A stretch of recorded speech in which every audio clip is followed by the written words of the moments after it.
Dans le milieu des jeux de combat, Street Fighter 3 Third Strike est considéré comme l'un des meilleurs Street Fighter déjà et surtout comme l'un des meilleurs jeux de combat de tous les temps.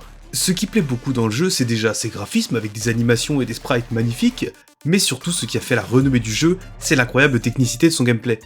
Dans n'importe quel jeu de combat, vous avez la possibilité de bloquer les coups adverses, souvent maintenant arrière, mais dans Third Strike, vous n'êtes pas face à un jeu comme les autres. Bloquer un coup, c'est risqué déjà parce que vous allez être coincé dans l'animation où vous encaissez le coup, mais surtout parce que vous allez quand même prendre une toute petite portion de dégâts appelés les chip damage. Alors la vraie défense ultime dans Street Fighter 3, c'est la parade. Si vous appuyez sur avant, dans une fenêtre minuscule de 6 frames avant qu'un coup vous touche, donc un dixième de seconde avant de prendre le coup, non seulement vous allez reprendre plus vite le contrôle de votre personnage que si vous aviez simplement encaissé le coup, mais en plus vous allez complètement annuler les fameux chip damage. Mais un dixième de seconde, c'est à peine le temps de réaction d'un être humain, donc forcément caler une bonne parade, c'est extrêmement difficile. Faites le coup trop tôt et vous allez prendre le coup en pleine gueule comme si vous aviez pas contré, faites-le trop tard et vous êtes déjà bloqué dans l'animation de garde et vous avez pris les fameux chip damage. Autant dire que pour s'illustrer sur le jeu dans la scène compétitive, les joueurs pros ont vite compris que c'était vraiment la mécanique à maîtriser, et un bon joueur peut enchaîner entre 4 ou 5 parades. Enfin ça, c'était avant l'Evo 2004. L'Evo, c'est le plus grand tournoi de jeux de combat du monde, et là on est sur Third Strike durant les demi-finales. D'un côté, Daigo, l'un des meilleurs joueurs japonais, se bat contre Justin Wong, un américain connu pour sa Chun-Li et son style de jeu extra défensif. Le round est vraiment compliqué pour Daigo qui n'arrive pas à percer la défense de Justin, et Justin en profite pour baisser petit à petit la barre de vie de son adversaire. Le Ken de Daigo se retrouve rendu à son dernier pixel de vie. Justin charge le super de Chun-Li, et on entend quelqu'un dans la foule s'écrier « Let's go Justin !» Pour une raison simple, Justin va lancer le Secret Art de Chun-Li, une volée de 15 coups dévastateurs, inesquivable, ultra rapide. Un seul coup, même bloqué, c'est la fin de Daigo. Le coup sort, et la suite appartient à l'histoire.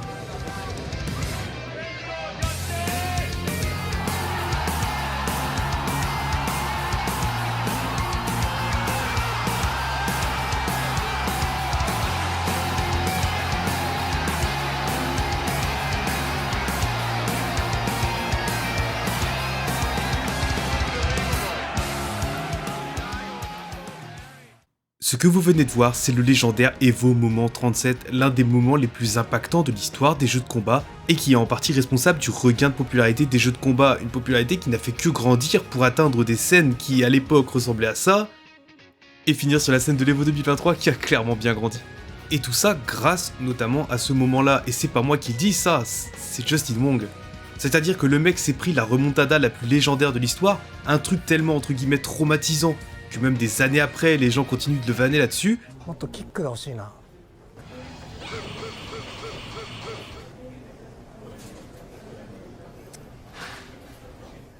Et qu'il a encore des flashbacks du Vietnam à chaque fois qu'il joue à Third Strike en ligne.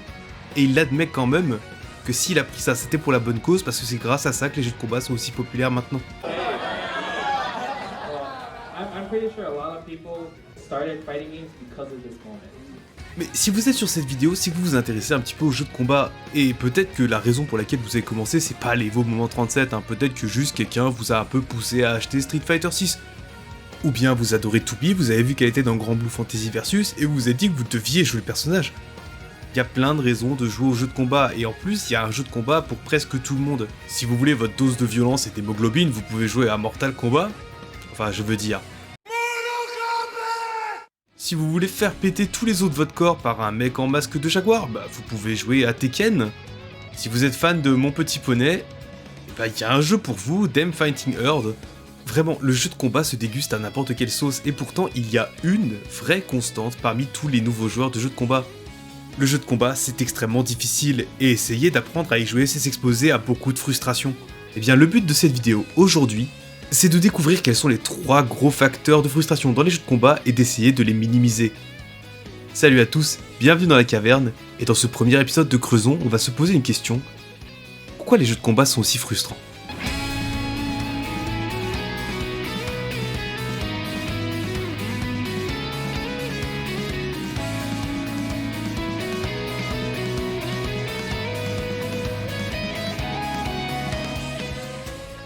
Toutes les disciplines du monde sont un mélange entre de la connaissance et de l'exécution.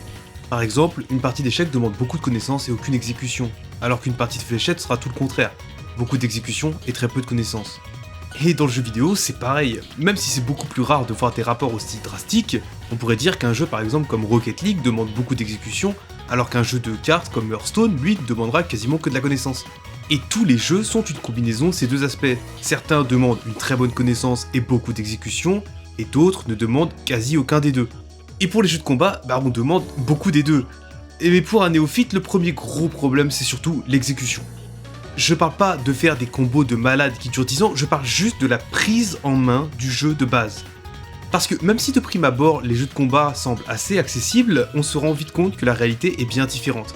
C'est un peu comme l'équitation, on se dit « Oh, je peux monter sur un cheval, ça passe, ça devrait pas être si compliqué », et une fois qu'on est sur le bourrin, ça donne en gros ça.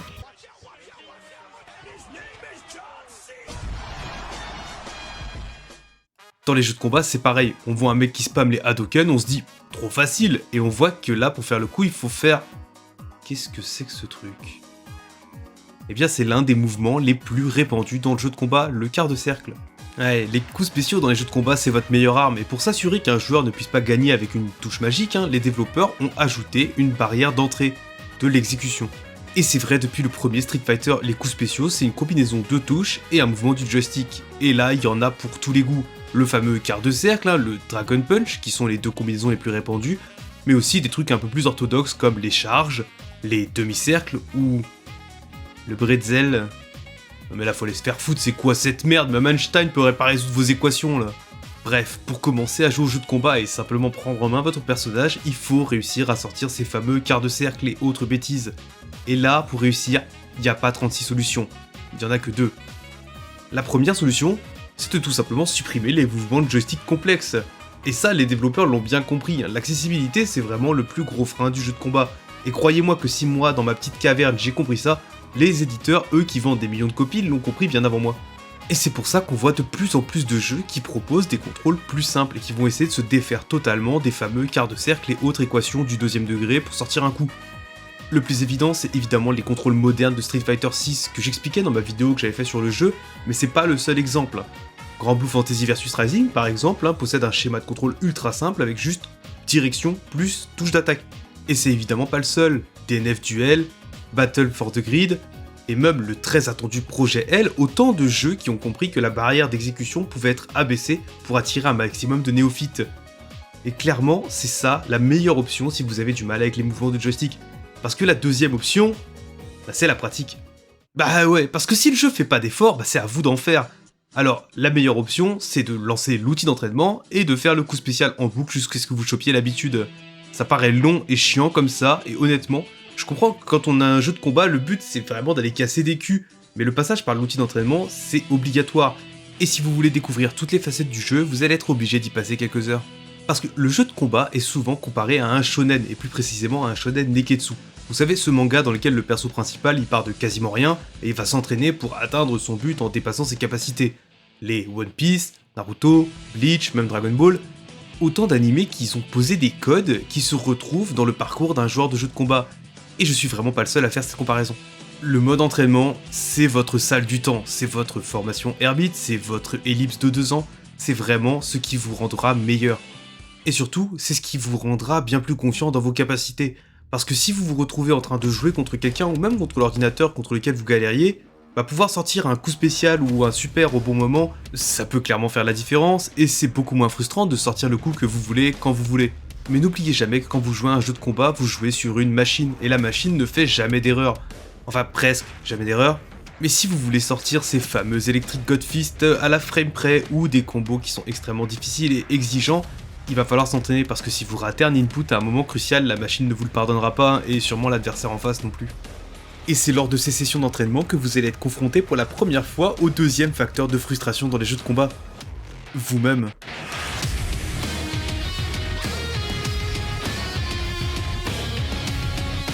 Non, je vais pas sortir une connerie du style si t'es frustré, arrête. Le but de cette vidéo, c'est pas de magiquement faire disparaître toute rage dans les jeux de combat, mais surtout de comprendre d'où ça vient et comment ça blesse les joueurs. Alors forcément, une partie de la frustration viendra de vous, et surtout plus précisément, de votre relation avec le jeu. Rome ne s'est pas construite en un jour, et vous n'apprendrez pas à jouer au jeu de combat en 2 heures. Certains pro players avec des centaines d'heures dans les pattes continuent de rater des combos et de faire des erreurs monumentales. C'est normal de se foirer. Alors demandez-vous, combien de temps je peux passer à répéter un combo sans me lasser? Combien de temps je peux passer en ligne à perdre sans vraiment péter un câble? Tout ça, c'est une vraie question qu'il faut se poser. La réponse, elle, variera pour tous. Mais j'ai quelque chose qui peut vous aider. Choisissez votre main, votre personnage principal. C'est à travers ce main que vous allez exprimer vos exploits de joueur. Il devient plus fort quand vous apprenez à le maîtriser ou à maîtriser un combo. Il perd avec vous et il gagne avec vous. Votre parcours de joueur, il se fera avec votre personnage. Un personnage auquel vous allez vous attacher et devenir presque inséparable, au point de rester à ses côtés, peu importe sa place sur les tier lists, peu importe à quel point il est meilleur que les autres personnages du jeu. Vous aurez toujours envie de revenir le jouer et de progresser avec, parce que c'est votre personnage. Et là, il n'y a pas de secret pour choisir son main. Faites-vous confiance. Prenez un personnage avec lequel vous avez envie de jouer. Et en plus, si vous êtes néophyte, c'est encore mieux, parce que vous ne savez pas exactement quel style de jeu vous convient le plus. Alors juste, prenez le personnage qui vous fait le plus envie. Vous parcourez le roster du jeu un par un, et vous cliquez sur celui que vous trouvez le plus stylé. N'importe quelle raison est bonne pour choisir son main. Par exemple, je main Juri dans Street Fighter et Vira dans Grand Blue Fantasy Versus, parce que j'aime bien les persos à gimmick qui deviennent plus forts en milieu de round. Alors, peut-être que le monde est injuste et que votre perso qui vous intéresse, il correspondra pas à votre style de jeu. Moi par exemple, j'ai très envie de jouer Mei dans Guilty Gear Strive parce que je la trouve trop choupi, et juste j'arrive pas à jouer les persos à charge, alors là j'ai pas de chance. Mais dans ce cas-là, il y a que deux solutions. Soit faut pousser pour apprendre à jouer le perso, soit on s'avoue vaincu et on choisit quelqu'un d'autre. Dans tous les cas, une fois que vous avez choisi votre personnage, c'est l'heure d'aller au charbon, c'est maintenant qu'il faut s'entraîner. Mais pas besoin de s'entraîner pendant des heures, hein. Personne vous force à aller gagner des tournois. C'est un jeu vidéo, ça doit rester fun avant tout. Y a pas besoin de se détruire la santé mentale en visant un objectif qui est inatteignable. Et c'est surtout là qu'il faut comprendre quelque chose. Vous devez vous fixer des objectifs, mais ils doivent refléter votre investissement dans le jeu. Fixez-vous un but à atteindre, sur le long terme si vous voulez, mais surtout à court terme, et par-dessus tout quelque chose de faisable. Monter d'un seul rang en classé, mettre un round à un rival qui vous domine depuis 3 games, ou juste réussir à contrer l'offensive de ce mec que vous avez juste pas réussi à défendre. Vous vous débarrasserez jamais de la frustration, mais vous pouvez la battre avec des sentiments positifs. La joie d'enfin rentrer un combo que vous avez mis des heures à mettre au point défonce mais n'importe quel millier de rounds de frustration d'affilée. Le jeu de combat, c'est un shonen, et dans un shonen, on n'abandonne jamais. Vous devez rester vrai envers vous-même et toujours choisir ce qui vous convient. Si vous êtes content de défoncer la manette sans vraiment savoir ce que vous faites, c'est pas grave. Tant que vous y prenez du plaisir, c'est le principal. Mais pour moi, les jeux de combat, c'est tellement plus que de bourrer la manette en espérant gagner. C'est un style de jeu qui vous récompense énormément pour chaque minute investie. C'est l'exemple parfait du jeu simple à comprendre et dur à maîtriser. Et je prie tous ceux qui le peuvent de donner sa chance aux jeux de combat. Pas seulement comme un défouloir où on comprend pas vraiment ce qui se passe à l'écran, mais comme ce qui est pour moi la meilleure expérience compétitive du marché. Et là, on rentre dans le vif du sujet, le vrai problème. Parce que si vous avez déjà touché à une expérience compétitive, vous savez très bien que la prise en main ou l'aspect chronophage, c'est jamais la source numéro 1 de frustration. L'aspect le plus frustrant du jeu de combat, c'est pas vous. C'est...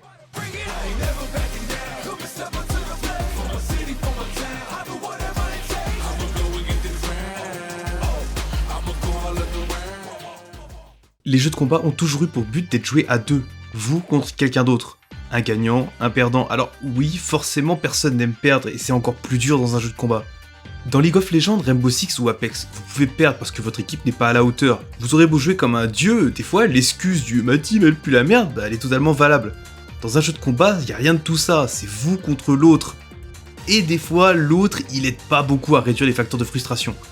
La toxicité et les jeux de combat, c'est une grande histoire d'amour. Je veux dire, dans Mortal Kombat 1, ils ont forcé votre personnage à se moquer si vous essayez de teabag en spammant le bouton bas. Et les joueurs ont quand même trouvé un moyen de teabag. Qui a dit que le Korean Backdash c'était la technique la plus importante à apprendre? Ça, c'est de la vraie exécution. Bah ouais, quoi de mieux pour aller forcer un adversaire à faire une erreur que d'aller le titiller pour qu'il perde ses moyens, que ce soit dedans ou en dehors des parties. Et se foutre de la gueule du perdant, c'est devenu une discipline à part entière dans la communauté des jeux de combat. Le pop-off. Alors des fois c'est gentil, hein, on saute de sa chaise parce qu'on est content, on a gagné un match avec beaucoup d'enjeux, c'est mignon, ça va.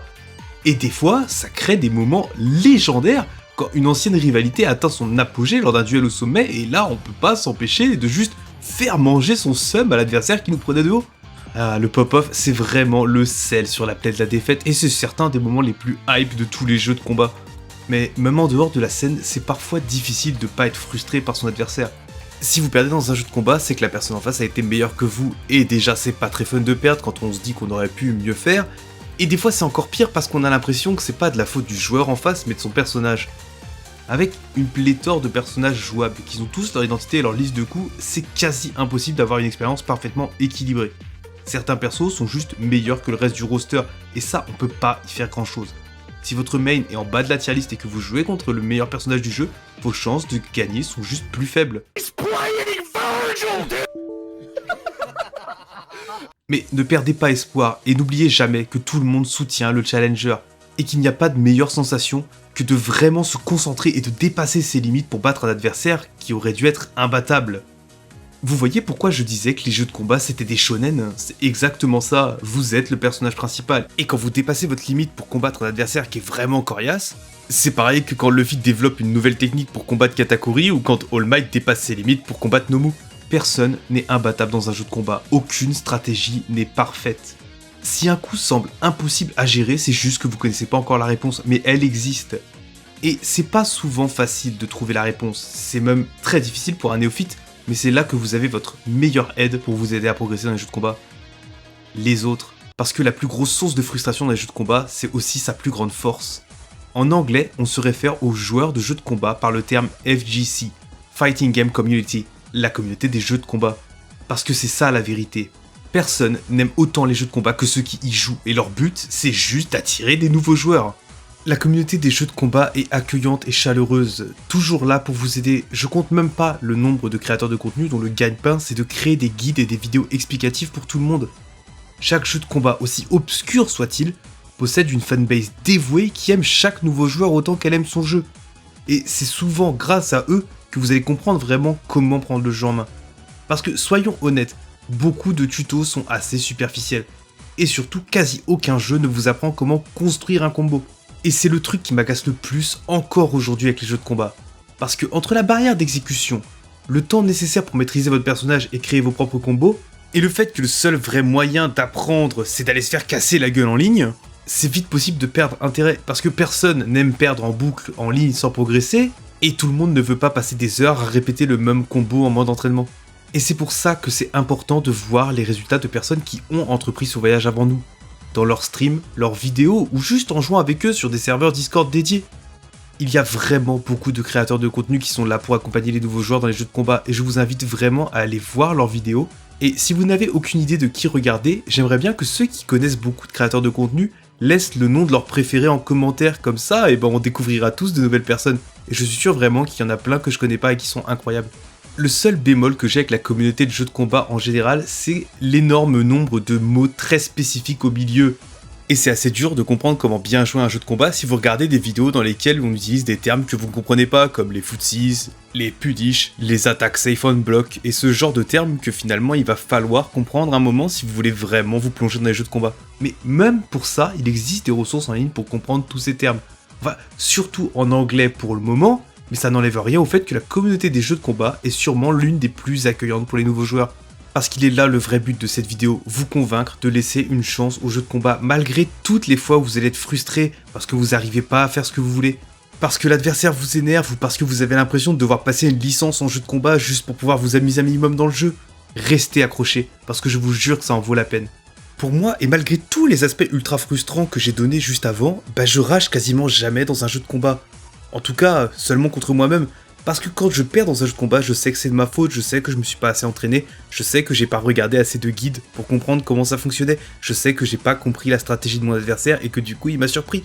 Les jeux de combat, c'est un style de jeu frustrant et ça le restera toujours. Et je sais que pour beaucoup d'entre vous, ce sera difficile de juste plonger là-dedans. Mais honnêtement, vous devez vraiment essayer au moins de comprendre comment fonctionnent les jeux de combat pour au moins vous intéresser à la scène. Parce que les jeux de combat, c'est surtout ça. C'est une communauté qui est à l'origine de certains des moments les plus cool, les plus fun et les plus hype de toute l'histoire des jeux vidéo. Parce que quand Ben Curton, le mec qui a upload le Evo Moment 37, l'a mis sur YouTube, il n'y a pas 36 autres Evo Moments.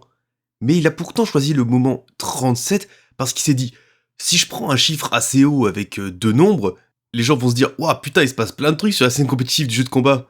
Et il avait raison, je compte même pas le nombre de moments de jeux de combat que je trouve légendaires ou que je trouve juste incroyables. En fait, je pourrais faire une vidéo de plus d'1 heure regroupant tous ces moments et j'aurais même pas fait le tour. Parce que oui, par moments, les jeux de combat peuvent être frustrants. Mais croyez-moi, ça vaut vraiment le coup.